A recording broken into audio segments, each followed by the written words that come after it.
에어백 260만 대가 미수리가 됐다라는 보도인데요. 이 치명적인 사고가 반복이 된다라는 얘기가 또 덧붙여지고 있습니다.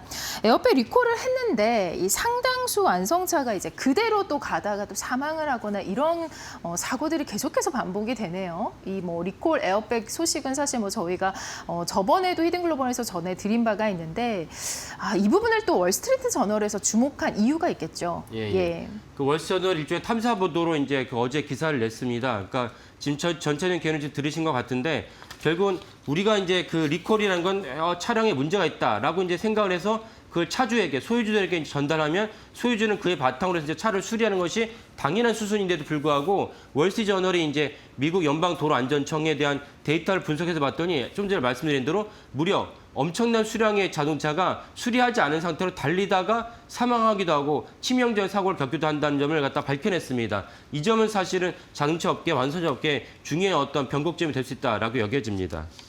네, 사실 뭐 이거는 이제 인간과 비교를 하자면 사실 뭐 암 진단을 받았는데 의사의 처방을 무시하고 계속해서 그냥 살아가는 그런 모습과 좀 유사하다고 봐야 되겠죠. 그렇죠. 그러니까 내가 몸이 안 좋아서 몸이 안 좋지만 뭐 병원에 가기는 뭐 귀찮고 뭐 시간도 없고 또 막상 병원에 갔더니 치명적인 어떤 진단을 받아서 무서울까 봐 안 가는 경우가 있지만은 병원에 갔더니 의사가 선생님 지금 위암인데 6개월 정도밖에 안 남았습니다. 위암인데 사실은 1년밖에 안 남았습니다. 그런데도 불구하고 치료를 안 받는 것은 좀 안 좋지 않습니까? 이런 상황과 비슷하다고 여겨집니다. 에어백이나 상당수 많은 자동차에 결함이 있어서 리콜이 되는데 에어백 같은 경우 사고 났을 때 그 운전자를 갖다가 이제 보호해주는 가장 기초적인 안전장치인데 불구하고 에어백에 결함이 있다. 그럼 그걸 인지를 받았으면 알게 됐으면 내 차를 끌고 가서 수리를 받아야 되는데 수리를 안 받는다. 왜 이런 현상이 발생하느냐?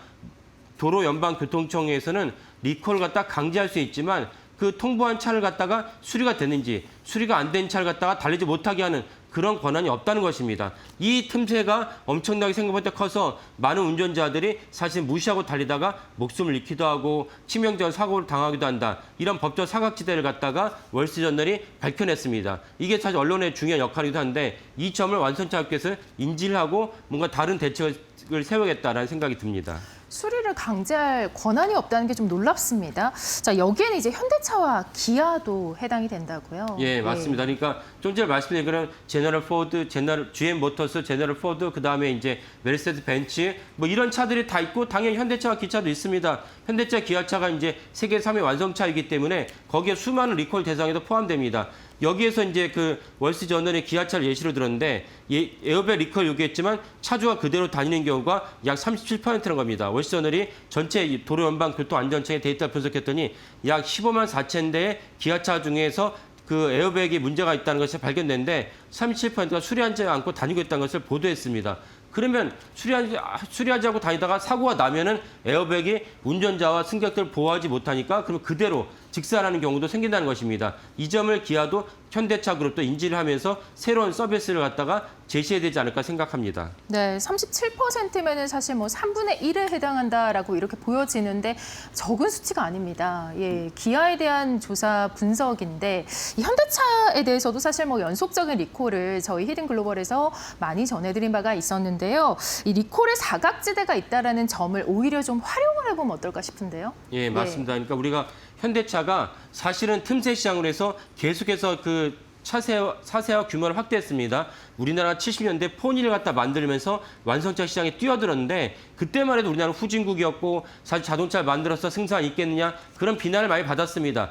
그럼에도 불구하고 국내 소비자의 그 충성도를 바탕으로 해서 현대차가 세계 3위의 완성차 그룹이 됐는데 여기를 바탕으로 해서 더 한 단계 나가려면은 이런 품질 사각지대를 갖다 현대차가 절실하게 인지를 하고 그에 따라서 새로운 서비스를 제안해야 된다. 당장 드는 생각은 무엇입니까?